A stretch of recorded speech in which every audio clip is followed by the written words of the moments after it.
I should probably remind people of a couple of, well, if you didn't take the first course at all, I'm not reminding you, I'm sort of telling you for the first time, but just as you get to retake a limited number of the quizzes, you can retake one of the 3 exams. What we do is we wait until after the 3rd exam, so that way everybody knows what their worst grade was. And then it's right here on the schedule in the syllabus, Monday, May 4th. Our last quiz will be that day. And aside from that, there'll be 3 piles of tests, test 1, test 2, test 3. And if you've got 3 grades already that you're satisfied with, you can just sort of give a pityful look to the other people in the room and walk out at that point. But if there's one of them you want to take over, you pick it up and you do it. And the better of the 2 grades counts, just like when you do a retake on a quiz.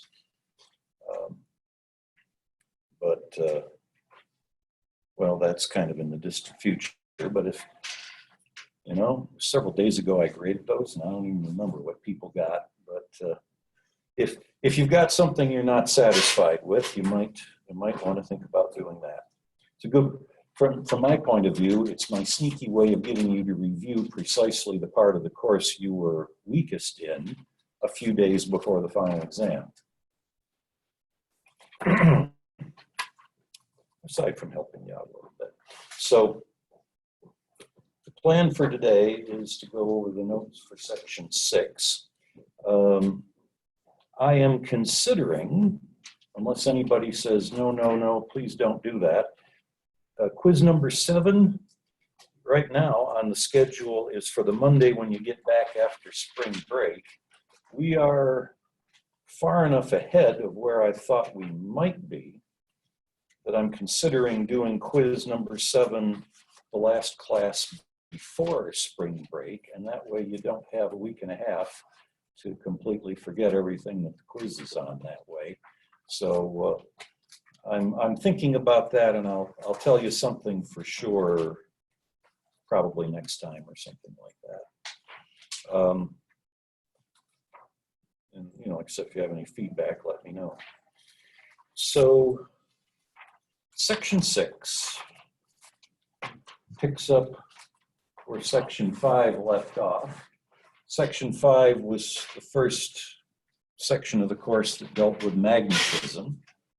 And I talked about how magnetic fields exist around electric currents, and also how that an electric current in a magnetic field feels a force from being in that field. And the only specific examples that I got to last week were if you've got a straight wire. Okay, if you've got a long straight wire, like we'll have it's probably, yeah, I'm sure that's the next lab we do. In Wednesday's lab, if you have some straight wires, it produces a magnetic field given by a certain formula. And then you put another straight wire in that field, and the force on it is IL times B, sine theta. And where this starts is with almost the same thing, except what if it's not just a single strand of straight wire? What if it's a coil, which actually is what you probably encounter more often than a straight wire? Well, there are different types of coils. To not go off into too many various details, I'll primarily talk about a type of coil called a solenoid, which means a long coil, okay? Long compared to its diameter. So, I mean, the equations are exactly true if it's an infinite solenoid, okay? If you're just standing there in the prairie and there's this coil laying on the ground and it just goes from the horizon in one direction to the horizon in the other direction, that would be exactly what these equations talk about. More realistically, if you had something that was like 10 inches long and 3/4 of an inch in diameter, the equations would be a pretty good approximation to what's going on inside that coil, as long as you're not too close to the ends, because of course an infinite solenoid doesn't have any ends. But in an actual realistic finite coil, the field starts to get weaker as you get near the ends. But as long as the ends are far away, the strength of the field inside is given by the equation in the box there. Mu zero, the same fundamental constant that appeared last week in the equation for a straight wire. You can look it up on your reference handout, but it's about 4 pi times 10 to the negative 7 in SI units. I is the current. If there was an ammeter in series with this coil, how many amps would it read? N is the number of loops. If you can make a coil.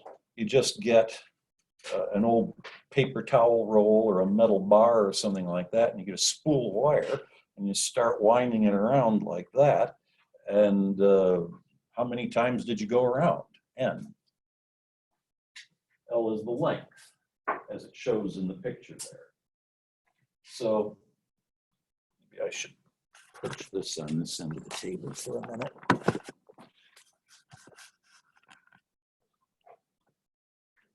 The reason the solenoid is a nice kind of a coil to talk about is the same reason that when you're doing electric fields, parallel plate capacitors are nice to talk about. It's because you get a uniform field in there. The field has the same strength and direction everywhere. It's not a function of where the point is located that you're talking about. Inside the coil, well, in any coil, whether it's a long coil like I'm talking about here, or a short coil where the field is a little more complicated, or any other variation you can imagine, the magnetic field points along the axis of the coil. I'm talking about the field inside the coil, okay? In this case here,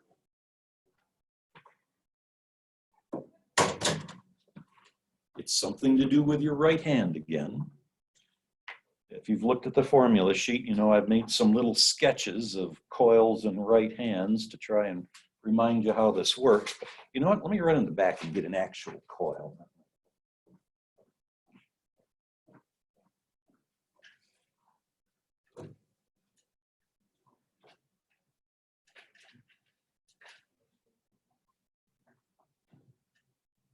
Oh, that's right. All right.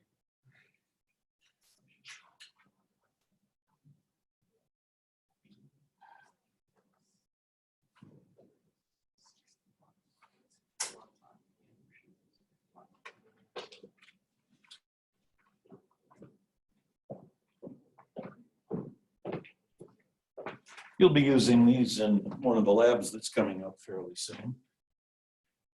So the idea is you grab the coil, sure I'm on camera here, you grab the coil with your fingers wrapping around it in the direction that the current flows. In the case of the picture in the notes there, it goes up the back and down the front, okay? So your fingers point in the direction that the current is going around. Probably show up better if I don't have that bright background. Current flows that way. Your thumb points in the direction of the field inside. The field outside, as you can see in the sketch, has the opposite direction. Magnetic field lines are always loops. So they feed through the coil in the one direction, they curve around and return outside the coil and form complete loops that way. So your thumb is in the direction of the field inside, or another way you hear it phrased sometimes is your thumb points north, because the field of a solenoid is pretty much identical to the field of a bar magnet. And if this was a bar magnet, you'd call this the North Pole, and you'd call this the South Pole, yeah.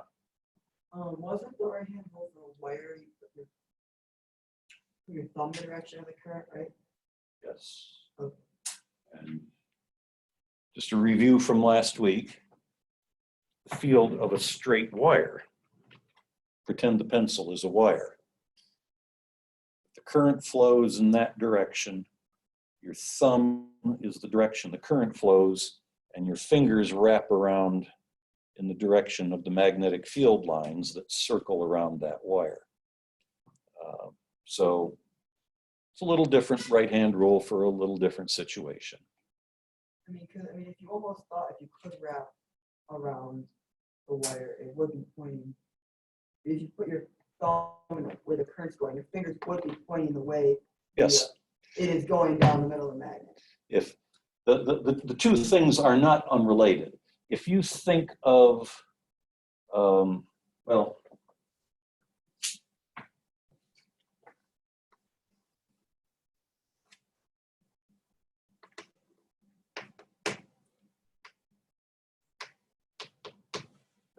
so you've got this very magnified picture of a coil. A little piece of each loop of wire is pretty close to being a piece of straight wire. So if you use the right-hand rule that I said last week for a straight wire, thumb along the current and your fingers wrap around it like the field lines.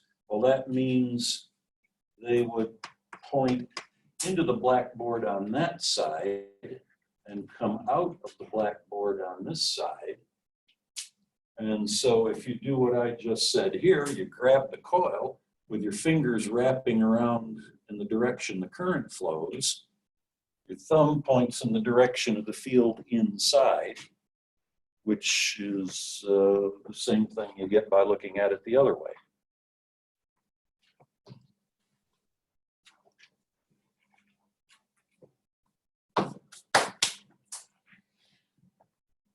Okay, so that's the magnitude and the direction of the field of a solenoid.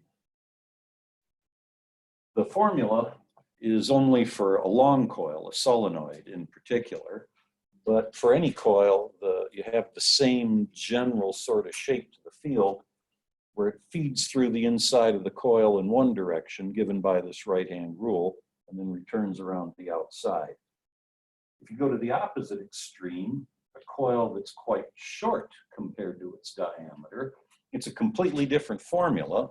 I put it on the formula sheet just for kicks, I guess, but we aren't really going to use it much. But it might come up once in a while. It's just a formula to throw numbers at. But you know, for another coil like that, the field would still be the same sort of right-hand rule for its direction.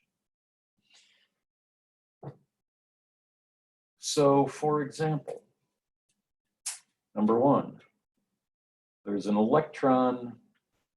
You've got a big solenoid and a small vacuum tube inside of it, and there's an electron beam in this vacuum tube. So a typical electron is going toward the left at this speed, and we're supposed to find the force on it. This is a minor variation on some problems I had you working on toward the end of last week's class. I think the very last question, before I let you go home, was you had a straight wire producing a magnetic field, and an electron had been shot through that magnetic field, and you're supposed to find the force on it. The only difference between that problem and this one is that since the field is created by a solenoid, you use the formula for the field of a solenoid. Aside from that, it's pretty much the same kind of thing. Two-step process. First of all, determine the strength of the field, B. Once you know that, find the force on the electron due to being in that field. So, step one.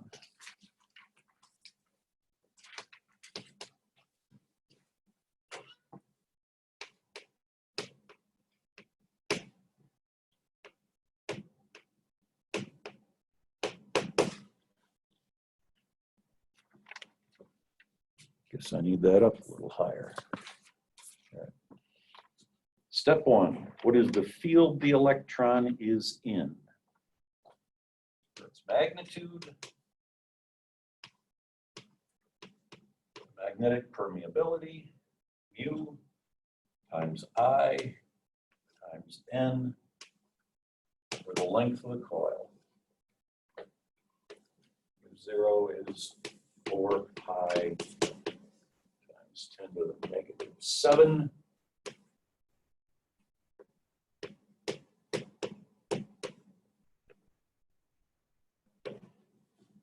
Says there's 8.1 amps, it's labeled on the picture. There's 8.1 amps flowing through this coil. 1,000 turns. I remember right, this one is like 500 and somewhere between 500 and 600. When we get to the lab, it'll tell you. Length also labeled on the picture. 20 centimeters is 0.2 of a meter.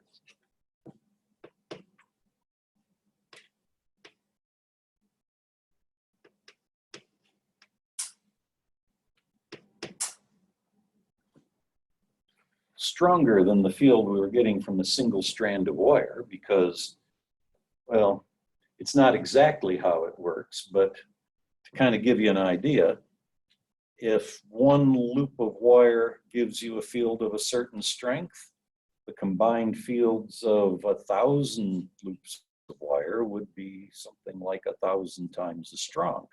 That's not exactly how it works because at a given point, some of the loops are closer than others. But as far as an order of magnitude estimate, the more times that thing goes around, the stronger the field is going to be. So 509 Gausses, 0.05 of a Tesla. As for the direction, well, first of all, before you do anything with your right hand, all the right hand rule is for choosing between two alternatives. And that's true for all the other right hand things we've done over the last week or so also. In this case, the two alternatives are up or down, okay? The magnetic field inside of a coil points along its axis. If you're sitting on your hands, you know that much. It's got to be along the axis up, along the axis down. In other words, plus y or minus y. The right-hand rule is just for choosing between those two alternatives. And diagram shows that the current goes across the front of the coil heading toward the right. It would return to the left around the back of it. So if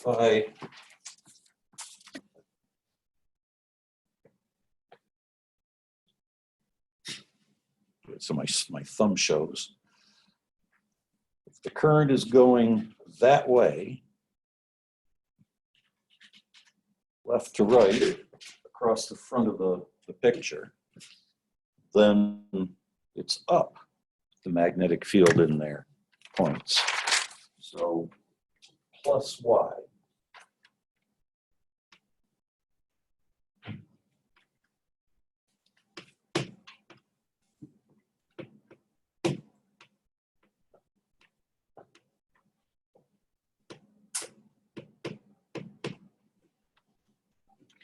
Along the axis, right-handed.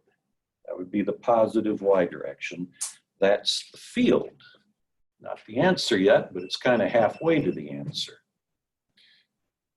Step 2, what is the force on the electron due to the fact that it's in this field?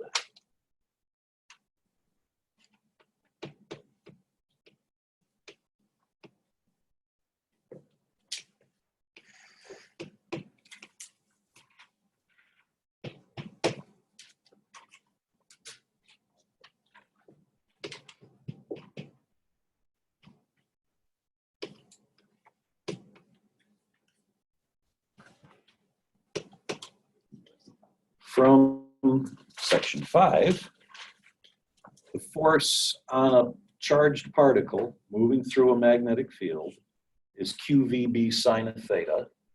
where I've put absolute value signs on the Q because right now I'm calculating the magnitude of the force. I'll get to the direction in a moment, but magnitude is to a vector what absolute value is to a scalar. It's just a number telling you how big it is. Charge on an electron is technically negative, so that's why I stuck the absolute value signs on there.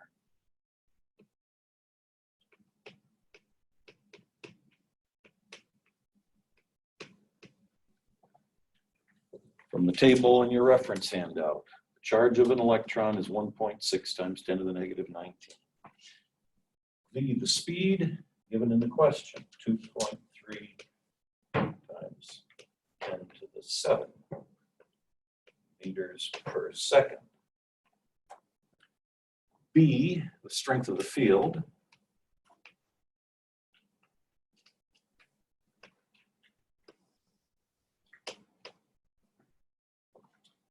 just got done calculating that a minute ago. Theta is the angle between the velocity vector and magnetic field vector. The magnetic field vector points up the y-axis vertically. It says the electron is going left. In other words, the negative x direction. X is perpendicular to y, so it's the sine of 90 degrees. Sine of 90 is 1.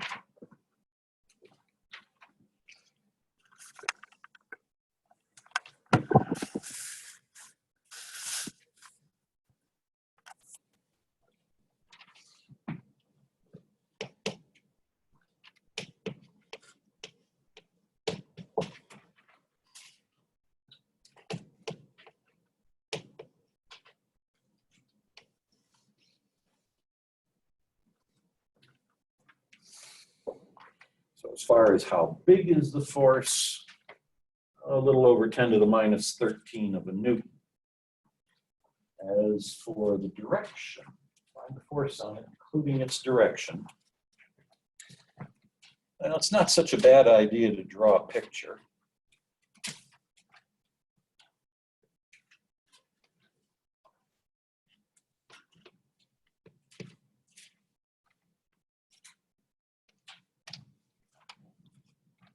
We'll say the XY plane is the plane of the blackboard. The Z-axis is sticking out toward you.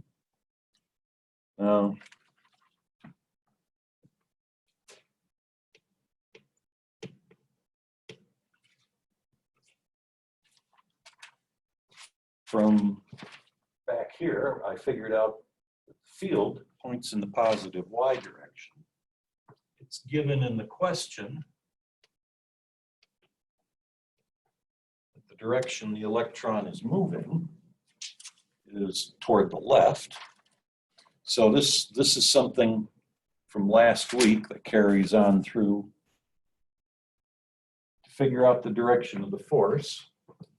It's yet another trick you do with, well, first of all, once again, it's just a matter of choosing between two alternatives, okay? The force is perpendicular to both V and B. So even if you're just sitting on your hands, you should know that the force has got to be either plus Z or minus Z in order to be perpendicular to both X and Y. To choose between those two alternatives, and incidentally, when this kind of thing comes up on a test, like one of those little 5-point questions or at the end of an exam, if the right answer is, let's say, negative Z and you tell me positive Z, I'm going to give you half credit for that. Or actually, I don't fool around with half points. I don't give you 2.5 out of 5. I just round it up to 3. Because there'll be other people who try and tell me it's X or Y or something like that. And so if you just got it in the wrong Z direction, that's better than somebody who told me it's X. But anyhow, fingers along the magnetic field. Your fingers are the magnetic field lines in this case. And there's a little sketch of this on the formula sheet also. Your thumb in the direction that the charge is moving. Your palm would push on it. in the direction of the force on a positive charge. So if it was a proton or some kind of positive ion or something like that, the answer would be negative z.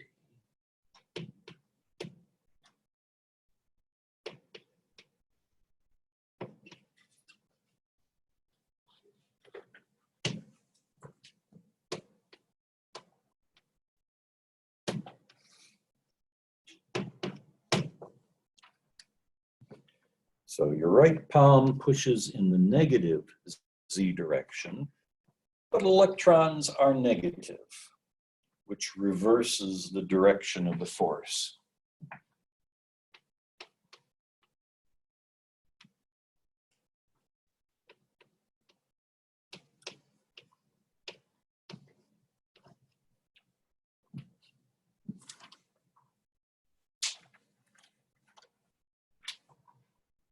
So positive z.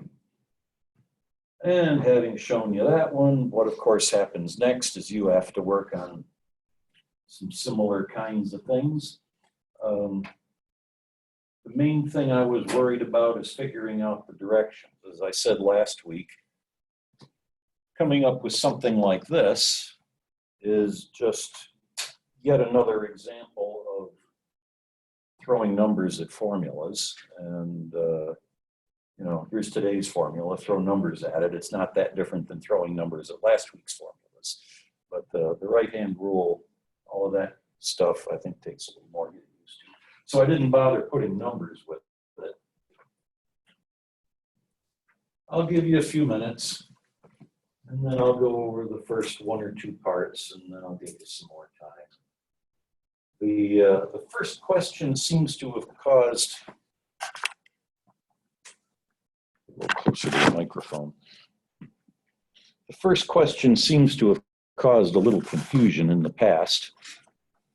This is supposed to be some negative particle, maybe an electron, which is passing over the top of a wire. So it's like you got a wire here in the plane of the wall, and there's this electron coming along, maybe an inch out in front of the wall. And the instant where it's being pictured is just as that electron passes over the top of the wire. That's what this is supposed to be. Here in part B, it's either a single loop of wire, or maybe you're looking down the throat of a coil like this one. It has no effect on the answer. It could be either one. And there's some sort of a positive ion that's been shot toward the right down inside that coil or that loop of wire. Oh, this one's fairly self-explanatory. I think the rest of them are fairly clear pictures. So give you a few minutes for that.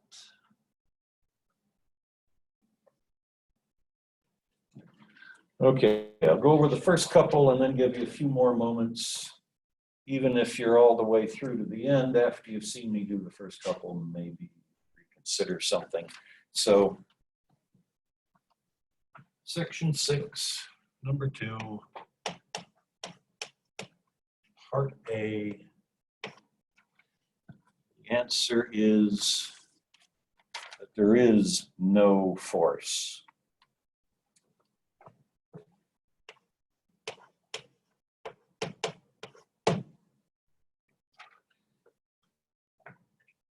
Here's the wire. There's a current in it headed in that direction, like it shows in the question. And the magnetic field around that wire, well, I just went over this a few minutes ago when you asked about it. You make like you're grabbing the wire with your thumb pointing in the direction of the current. Your fingers wrap around it like the magnetic field lines. That would be up the back and down the front. So the magnetic field here is one of these dots. And down here, it's one of these X's as the lines pass through the page. And in between, they kind of arch over the wire like that. Behind the blackboard, they come back up around, circle around the wire. So we've got this electron located right about there. And so at that particular point, the field points toward the bottom of the picture. Like if this pencil is the wire, field lines come up over the top, and right there in front of the wire where the electron is, they point downward. So that's the direction of B. The question shows the direction that it's moving, V, is this way.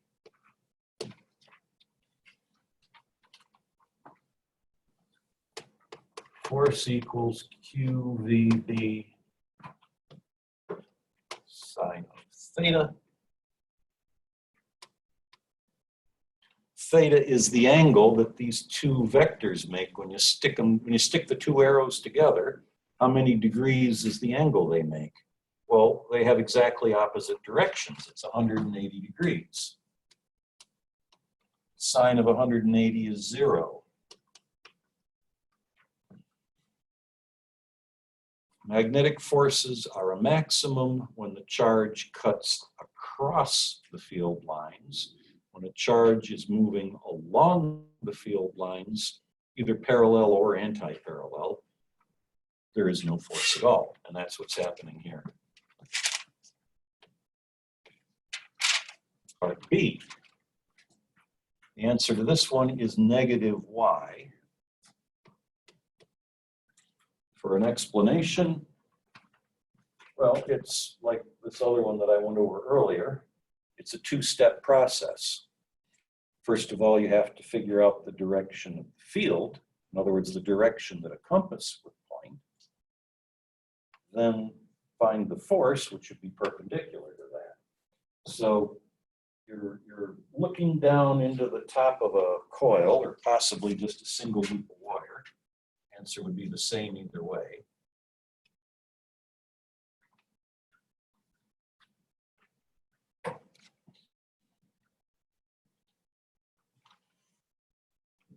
The field of a coil points along its axis. So before you do anything with your right hand, you should realize that the field is either sticking out of the picture toward you or pointing away from you. In other words, if this is the coil, its field is along the axis, out like that or in like that.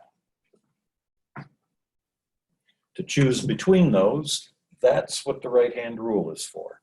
It's just to choose between two alternatives. You make like you're grabbing the coil with your fingers wrapping around in the direction the current flows. Looks like my thumb is pointing out toward you. So that gets a little dot instead of an X. That's the direction of the field. The force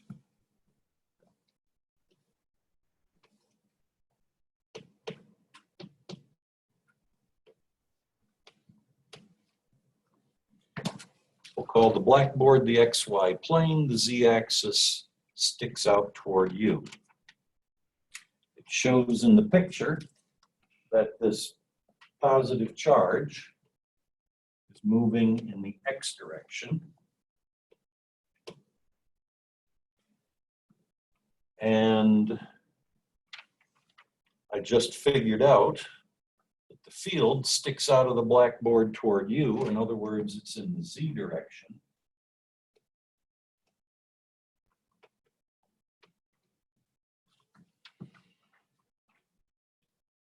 The force has to be perpendicular to both of those vectors. So before you do anything with your right hand, the force is either up the y-axis or down the y-axis in order to be perpendicular to both X and Z.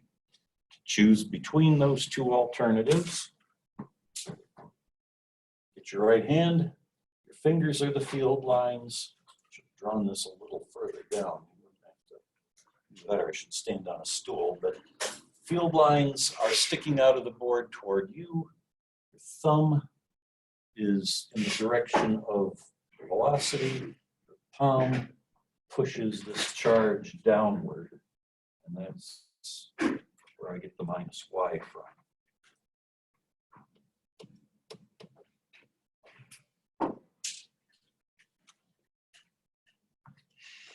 Okay, I'm going to give you another few moments in case anybody hadn't finished or in case anybody wants to reconsider their other three answers. And then I'll go over those. Part C. Guess it would have been more efficient if I moved the camera before I turned it back on, but there we go.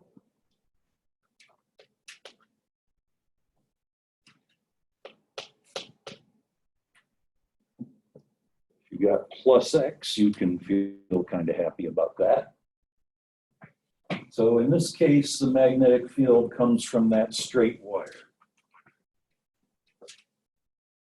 There's the wire. Carries a current in that direction. Thumb goes along the wire, so the magnetic field lines will wrap around it this way, which means over here,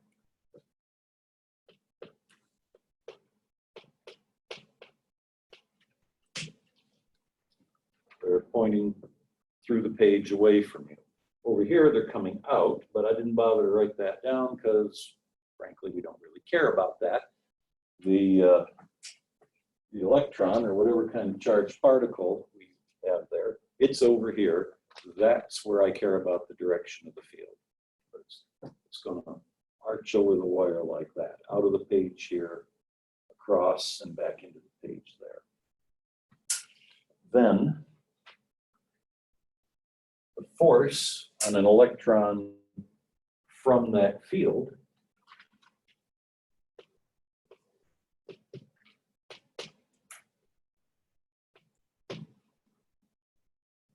the magnetic field points in the negative z direction away from you through the page,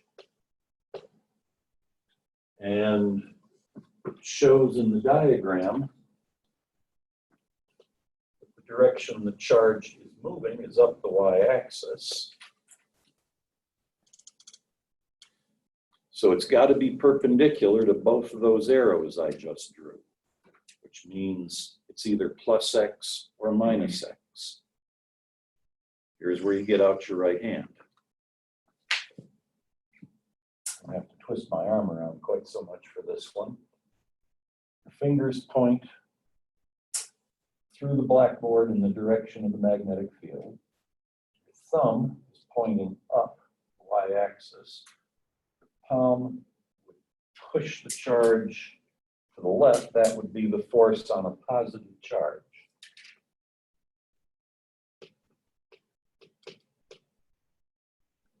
But once again, I made it a negative charge. So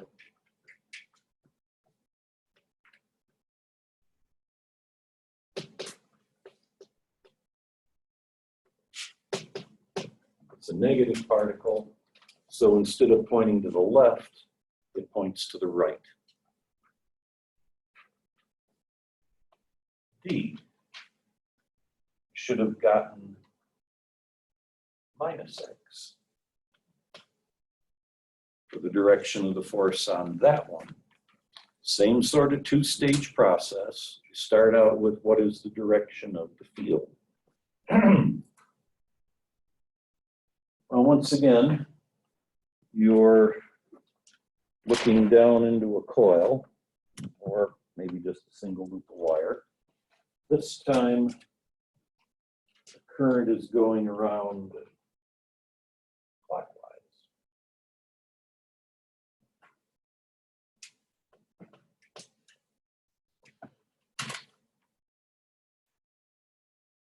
So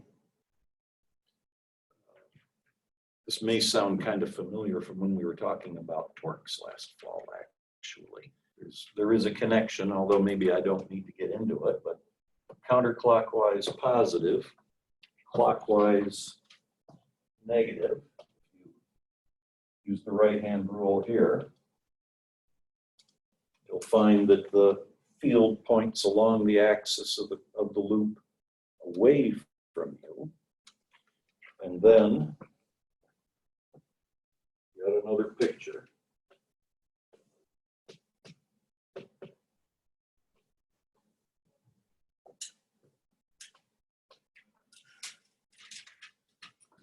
We've got a magnetic field in the negative Z direction. We've got,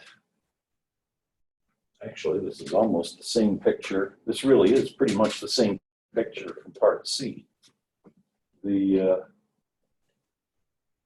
Instead of it being a loose particle in empty space, the charged particles are moving through the inside of a wire, but it's the same direction of motion. So I for current, or V for the velocity of positive charge inside the wire. Same thing, really, same direction. So just like before, if your fingers point through the blackboard away from us and thumb points up, your palm pushes to the left.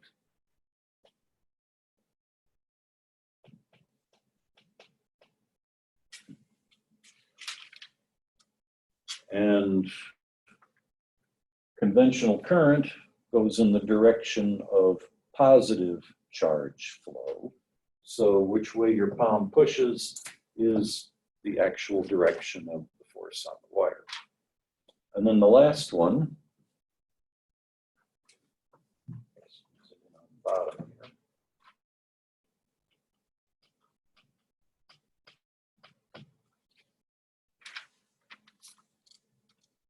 There is no force, because without even bothering with your right hand, the field of the coil is parallel to its axis. Whether it's to the right or to the left doesn't really affect the answer.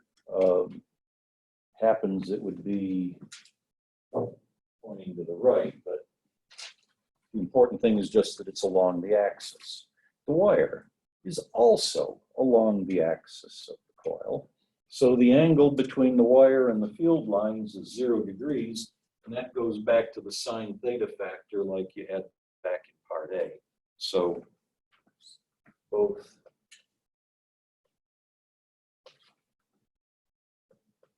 V and the current along the coil's axis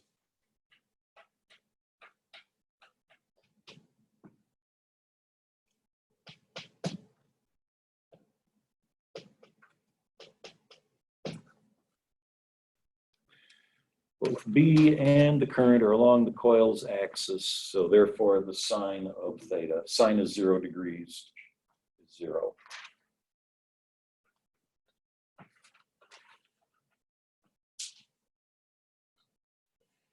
Okay, well, that kind of finishes off what I'd started talking about last week. And now, moving on to it's not an unrelated topic, but a kind of a different topic, sort of. Electromagnetic induction, which is how generators and transformers and a variety of other devices work. I started out there at the bottom of whatever page number that is, probably page 20. Started out with sort of a simplified generator. So you've got a magnetic field, which I drew there as coming from a permanent magnet, most of which is beyond the edges of the picture, but it's like you've got a horseshoe magnet where the poles have been bent around to face each other. And in the gap between the north and south poles of this horseshoe magnet, there's going to be a magnetic field pointing from north to south, as I drew it there. To simplify the idea down to the simplest possible version, let's have just a single loop of wire. suspended in that magnetic field. An actual practical generator would have a coil with many, many loops, because if you've got 500 loops instead of one, it'll produce 500 times as much voltage that way.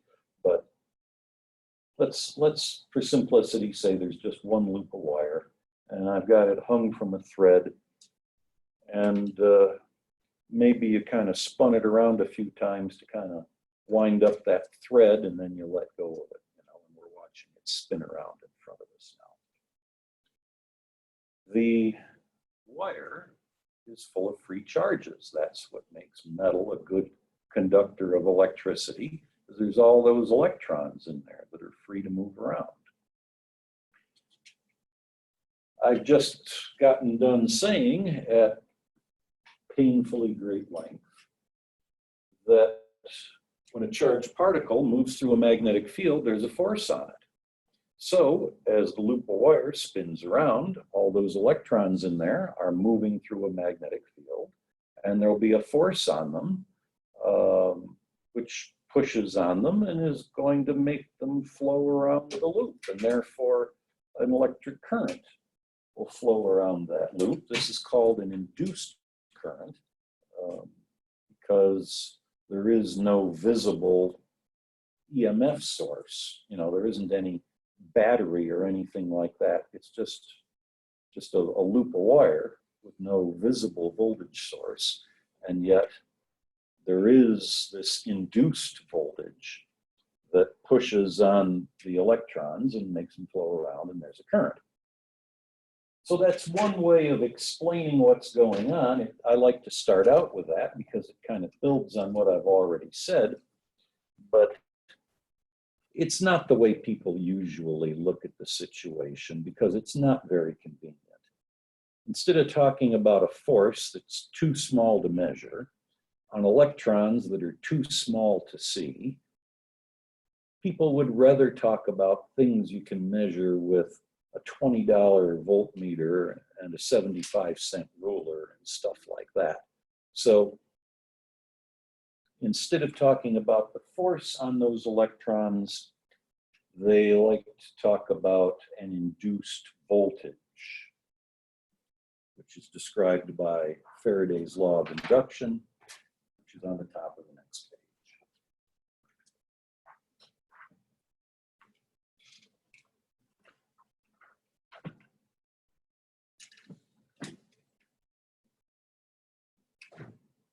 Faraday's law involves a quantity called magnetic flux, which is, if you have a loop of wire, how much of the magnetic field passes through the wire, okay? If there was a magnetic field pointing down in this room, how much of that passes through this loop I've made out of my fingers here? Well, it basically depends on three factors. It would depend, first of all, on how strong the magnetic field is. All else being equal, it'd be kind of like standing in the rain. How much water passes through my fingers? One of the factors it depends on is how hard it's raining. If it's just kind of a light drizzle, there's less water per minute going through that loop than if it's a downpour. And in an analogous way, more flux passes through a loop in a strong magnetic field than in a weak magnetic field. Another factor is how big the loop is, okay? If I had a hula hoop that's this big around, there's going to, all else being equal, there's going to be more rain go through that than if I've just got somebody's wedding ring. So the area is a factor. And then finally, there's how it's oriented. If the field lines are vertical, and I've got my loop this way, nothing's going to go through there with it oriented like that. If I'm standing in the rain and the raindrops are coming straight down, if I've got my ring or my hula hoop sideways to the rain, there isn't going to be a single raindrop go through there. It's all going to pass along one side or the other. I'll get the maximum amount of water when this loop is face on to the the rainstorm or the magnetic field or whatever you want to picture. And at in-between angles, you'd have in-between amounts. So you put it all together. The flux again means how much magnetic field stuff passes through there. In a picture, it's represented by how many field lines. I mean, at least in classical physics, the field is actually a continuous thing. It's not broken up into lines, but lines is how we represent it in pictures. And the more field lines pass through an area, the more flux is going through there. So how much magnetic field, the amount of magnetic field through a particular area, like a loop of wire, B times A times the cosine of the angle, like it shows in the picture. This can trip up a few people. Theta is the angle between the field and the axis of the loop, okay? So if I had a loop of wire laying on the table here, and there was a magnetic field that made a 30-degree angle with the surface of the table, theta for that formula would be 60 degrees. It's the angle from the axis of the loop, not the angle from the plane the loop lies in. So, like it shows in the picture there. Faraday's law says that if you have a single loop of wire, the induced voltage equals the rate at which the flux is changing, delta phi over delta t. The more rapidly the flux is changing, the bigger the induced voltage in one loop. If you've got 50 loops, add up the voltage induced in each of those 50 loops to get the total. It'd be 50 times delta phi over delta t. As for the minus sign, yeah, you know, we don't meet an infinite amount of time in this course, so I'm not going to try and get into an infinite level of detail. That's one of the little details I skip over in this course. It has to do with, does the current flow around the loop the one way, or does the induced current go around the loop the other way? And if anybody really cares, I can explain it to you during the break or something like that. But for as far as what you're responsible for when I throw a test at you, don't get too distracted by the minus sign. We're only going to worry about how many volts is it. We're skipping over which way does the current flow around the loop. Okay. So like in the picture there, in the first picture, you have the magnetic field is the flux density. How much flux per unit area? It's if the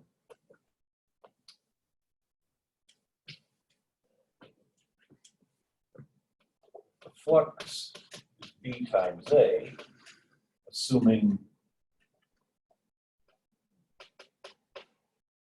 you've got your loop of wire face on to the magnetic field line, so the cosine factor is 1. The flux is B times A. That means B, the field strength, is the amount of flux per unit area.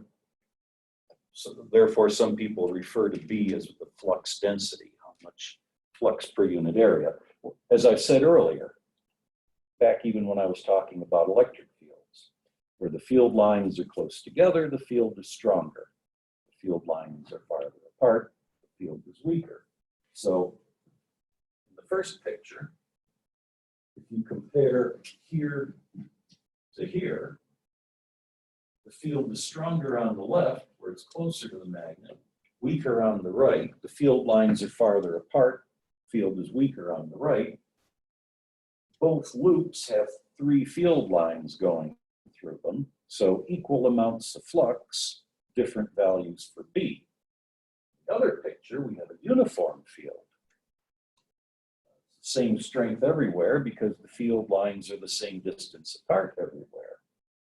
Now those same 2 loops of wire, the idea is the dashed half of the loop is supposed to be behind the page and the solid line part is supposed to be in front of the page. Now B is the same. The strength of the field is the same both places. But the one on the right has more flux passing through it because it's got 5 field lines going through it, and the other one's only got 3. So people sometimes like to get the flux phi mixed up with the field strength B, and that hopefully illustrates the difference. So I'm going to do an example, and you're going to work on some examples, and that'll get us at least to the mid-period break. Number 3 refers back to the picture on the bottom of the previous page where the loop of wire was spinning around in the magnetic field, the loop that was hanging from a string.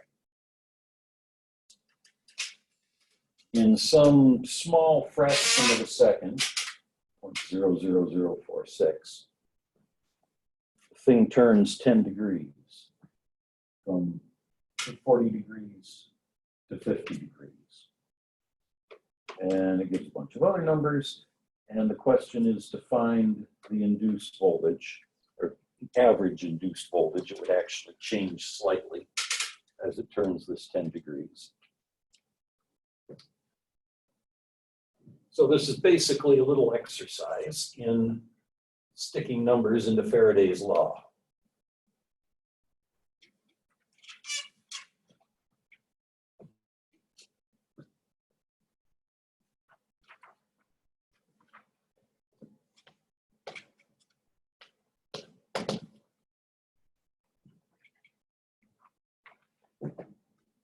Delta phi over delta t, where phi is the magnetic flux. Well, delta anything means final minus initial. So a good place to start out would be to calculate the final flux when theta equals 50 degrees and calculate the initial flux when theta is 40 degrees. Once I've got those two numbers, I subtract them, and that's going to be delta theta. So in general, flux,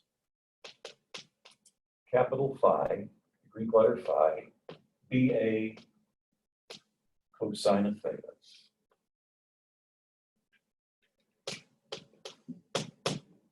Initial.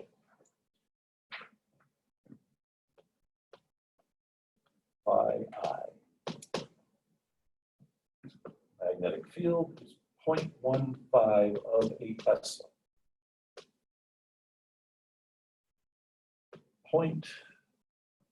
Well, this is still a tricky point. I've brought this up a couple times before, but if you're going to convert square centimeters to square meters, you move the decimal 4 places, not 2. There's 100 linear centimeters in a linear meter, but there are 10,000 square centimeters in a square meter. So I should write down the conversion here. We've got 5 centimeters squared. It's true that 1 meter equals 100 centimeters, but notice that centimeters does not cancel square centimeters. You have to do that. Then you've got square meters and square centimeters, so you're dividing by 10,000. You move the decimal 4 places. 0.005 of a square meter. Cosine of 40 degrees. I should shift that over just a little further. Push some buttons. 5.745 10 to the negative 5th. Magnetic flux is measured in a unit called a Weber. I probably wrote that somewhere on the notepad. Yeah. Unit Weber, just to put right there. The connection to other units that we've talked about earlier is that a Tesla is equal to a Weber per square meter. I've erased it here, but B is equal to the flux per unit area. So a Weber per square meter is a Tesla. Repeat, all the same numbers except 50 degrees instead of 40.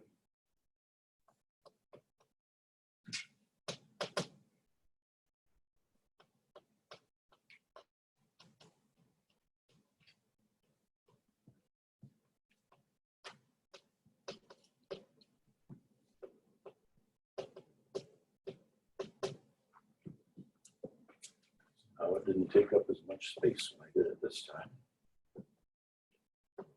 4.821.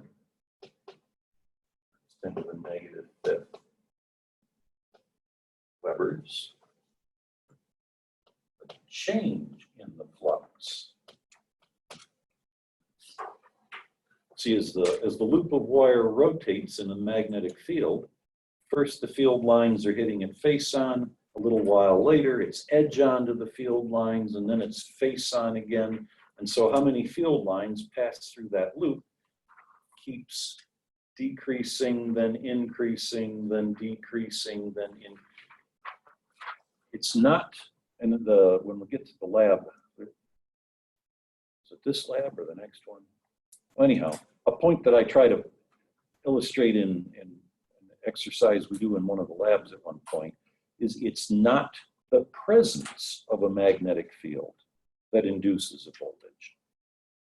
If you have a loop of wire sitting there on the table and you're holding a permanent magnet right next to it, a nice, really strong magnet, that induces nothing. If it's a perfectly steady, DC magnetic field, no change in any way, nothing happens. If you start moving the magnet so that, take it away, the field gets weaker. You bring it closer, the field gets stronger. Then you'll see the needle on a meter connected to that coil, the needle will start moving around. But if it's just steady, nothing happens. So it's not the presence of a magnetic field. It's the rate of change, delta phi over delta t. The rate of change equals the induced voltage. The more rapidly things change, oh, did that work for you, by the way? You're good? Okay. The more rapidly things change, the bigger the induced voltage. If nothing is changing at all, nothing gets induced. So anyhow, delta phi, meaning phi final minus phi initial. I think the Greeks actually pronounce it phi, so take your pick. That number minus that number comes out negative 9.24. And negative 6. Negative because the flux is decreasing. As with any other kind of a change in velocity or a change in temperature, decreases are negative, increases are positive. But we're going to ignore the minus signs anyhow. EMF, or to phrase it another way, the induced voltage. Find the average induced voltage. Minus n times change in flux over change in time. Well, this is just a single loop of wire, so n equals 1.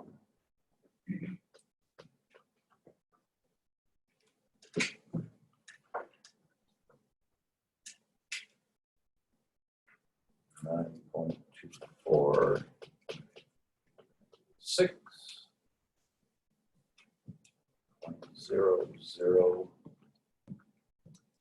.00046 of a second for the time.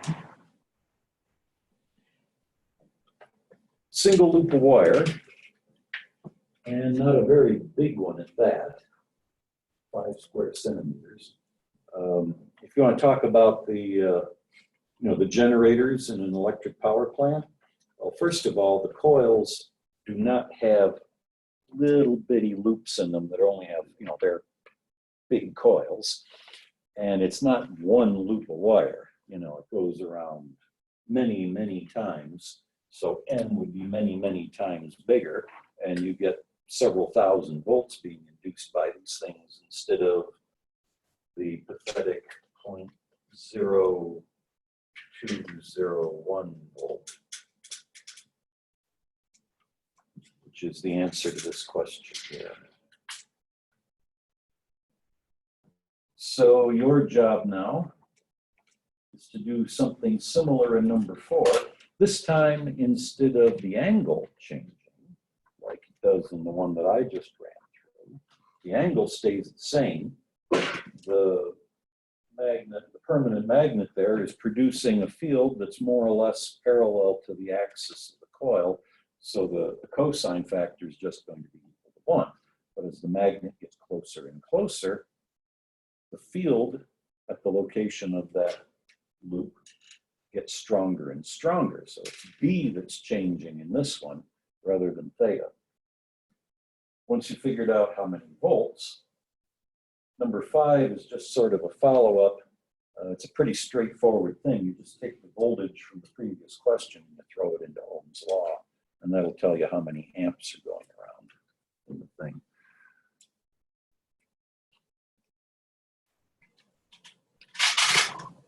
Number 4.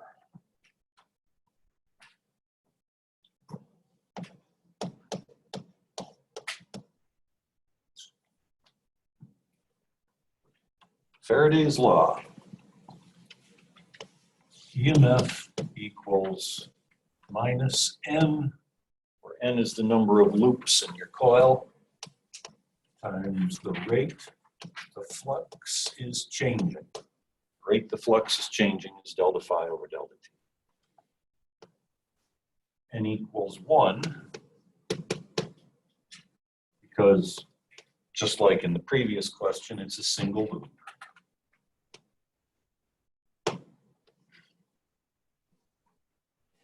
If the question told you it was a coil with 75 loops in it, you'd put 75 there.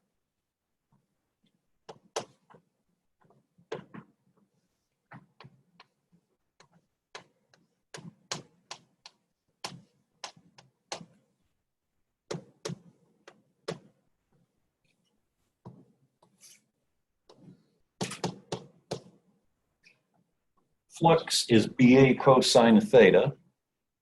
Well, the cosine factor is just equal to 1 in this case, or at least approximately equal to 1. That magnet, make a sketch of the field.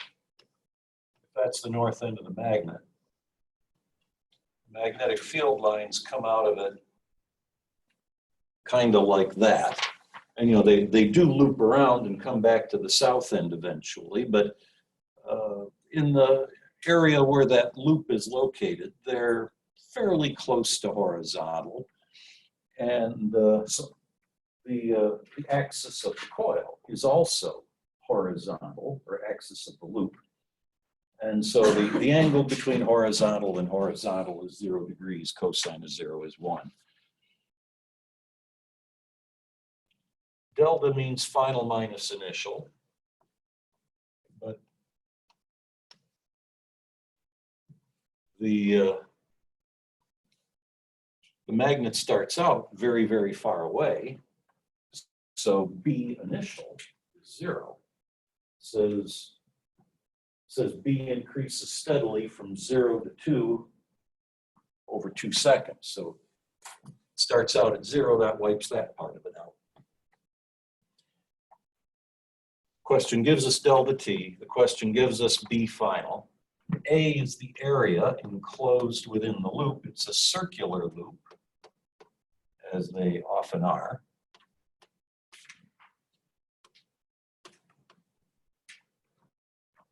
It says on the picture, you can get the radius off the picture, it's 3 centimeters. Convert to meters, 0.00283.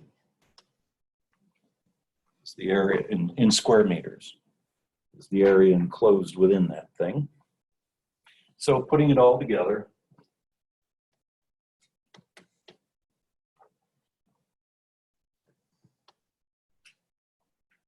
2 times 10 to the negative third Teslas, or 0.002 if you like decimals, makes no difference. 2.83 times 10 to the negative 3. So just glancing at that, you would expect the answer to be something times 10 to the negative 6. Because, you know, negative 3 and negative 3 gives you negative 6.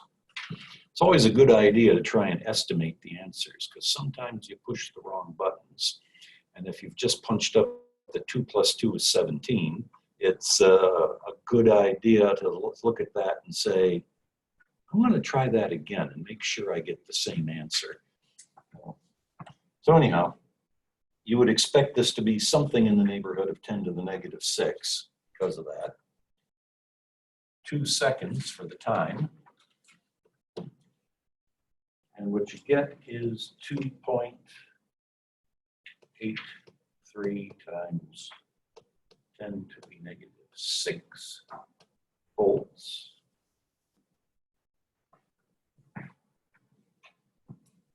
Or as I wrote it there, so I wouldn't have to fool around with scientific notation, 2.83 microvolts. Micro is 10 to the negative 6, represented by the Greek letter mu. Number 5 is a quick little follow-up on the same situation.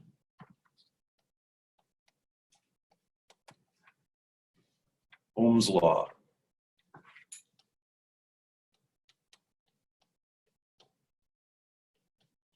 Volts divided by ohms equals amps. We know how many volts. 2.83 times 10 to the negative 6. It's just some sort of a thick metal ring, so it doesn't have very much resistance. 5 times 10 to the negative 4 of an ohm. 5.65.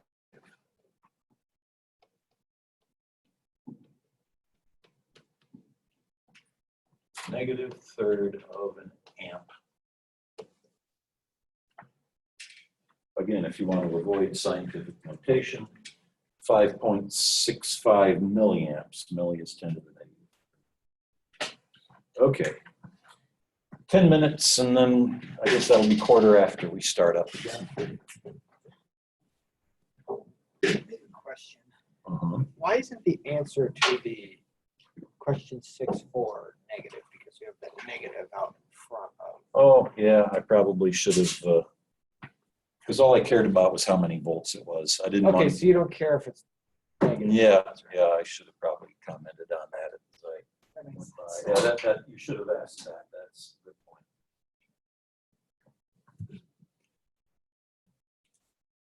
Maybe I'll even put that in the recording.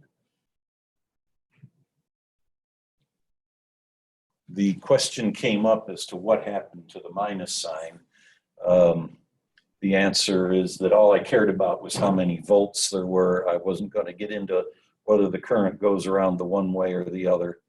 And so I just kind of brushed the minus sign under the carpet. So for purposes of this course, don't get too worked up about whether the voltage comes out positive or negative.